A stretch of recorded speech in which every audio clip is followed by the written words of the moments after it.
அதாவது நாம் எந்த ஒரு காரியத்தை செய்கிறோமோ அந்த காரியத்தை ஏற்கனவே செஞ்சவங்க, அந்த காரியத்தில் எக்ஸ்பர்ட்டாக இருக்கவங்களுடைய அறிவுரைகளை கேட்டு அதன்படி செய்வது அப்படிங்கிறது நமக்கு நிச்சயமாக வெற்றியை தரும். அதனால் நிச்சயமாக நீங்கள் கோச்சிங் போய் ப்ரிப்பேர் பண்ணுறது நல்லது. ஏன்னா இப்போ உள்ள போட்டிக்கு அது ரொம்ப முக்கியம்.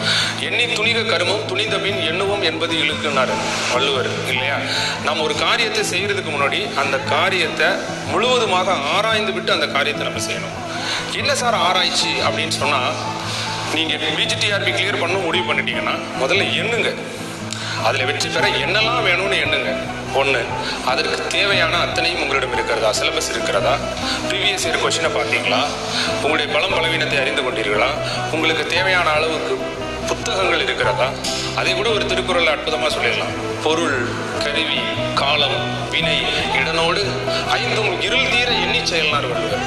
அதான் நீங்கள் இப்போ பிஜிடிஆர்பிக்கு படிக்கிறீங்கன்னா ஃபஸ்ட்டு பொருள் நிச்சயமாக செலவு பண்ண வேண்டியது இருக்குங்க. ஏன்னா இன்றைக்கி ஒரு நல்ல ஒரு ஸ்டாஃப் நிச்சயமாக காலேஜில் ஏதோ ஒர்க் பண்ணுறவங்களா தான் இருப்பாங்க. நிச்சயமாக ஒரு குருவுக்கான தட்சணை கொடுத்து படிக்க வேண்டிய சூழ்நிலைக்கு நம்ம இருப்போம். அது உங்கள் எல்லாருக்கும் நல்லா தெரியும். ஸோ பொருள் நிச்சயமாக செலவழிக்க வேண்டியது இருக்கும்.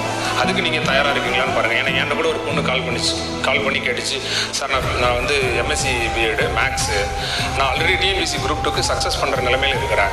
இந்த மாதிரி நிலைமையில் நான் இப்போ பிஜிடிஆர்பி கால்ஃபர் வந்திருக்கு, வராத குரூப் 2 வந்திருக்க பிஜிடிஆர்பி நான் யூஸ் பண்ணிக்கலாம்னு நினைக்கிறேன், நான் படிக்கவா வேணாமா சார் அப்படின்னு சொல்லி என்னை கேட்டுச்சு. அப்போ அந்த பொண்ணுக்கு நான் கொஞ்சம் அவசரத்தில் இருந்ததால் ஒரே சீக்கிரம் ஷார்ட்டாக பதில் சொல்ல வேண்டியது இருந்துச்சு. உடனே இந்த திருக்குறளை தான் சொன்னேன். பொருள், கருவி, காலம், வினை, இடனோடு ஐந்தும் இருள் தீர எண்ணி செயல்மா. இந்த திருக்குறளை நல்லா அண்டர்ஸ்டாண்ட் பண்ணிட்டு வாமா என் லைனுக்கு அப்படின்னு நான் அந்த பொண்ணுகிட்ட சொல்லியிருந்தேன். அந்த பொண்ணு, என்ன சார் ஒரே திருக்குறளை முடிச்சிட்டீங்க? என்ன? ஆமாம், நிச்சயமாக செலவு பண்ண வேண்டியது இருக்கும், அதுக்கு தயாராக இருங்க. ஒரு 4-5 இன்ஸ்டியூட் மெட்டீரியல்லாம் ஜெராக்ஸ் போட்டு வாங்க வேண்டியது இருக்கும், புக்ஸ் நிறைய பர்ச்சேஸ் பண்ண வேண்டியது இருக்கும், கோச்சிங் கிளாஸஸ் போக வேண்டியது இருக்கும். ஏன்னா நம்மளோட போட்டியாளர்கள் என்னெல்லாம் செய்கிறாங்களோ அதை நம்மளும் செய்ய வேண்டியது இருக்கும் இல்லையா? ஸோ அதுக்கு நம்ம தயங்கக்கூடாது ஃபஸ்ட்டு. ஸோ ரெண்டாவது, கருவி. போதுமான கருவி வேணும் இல்லையா? நமக்கு தேவையான புத்தகங்கள் வேணும். 3 புத்தகங்கள் இருந்தால் ஒரு ஆசிரியர் தேவையில்லை. ஏன்னா ஞானம் கருதினும் கைகூடும், கருவி அறிந்து இடத்தாட் செய்யணும் அப்படின்னாரு இல்லையா?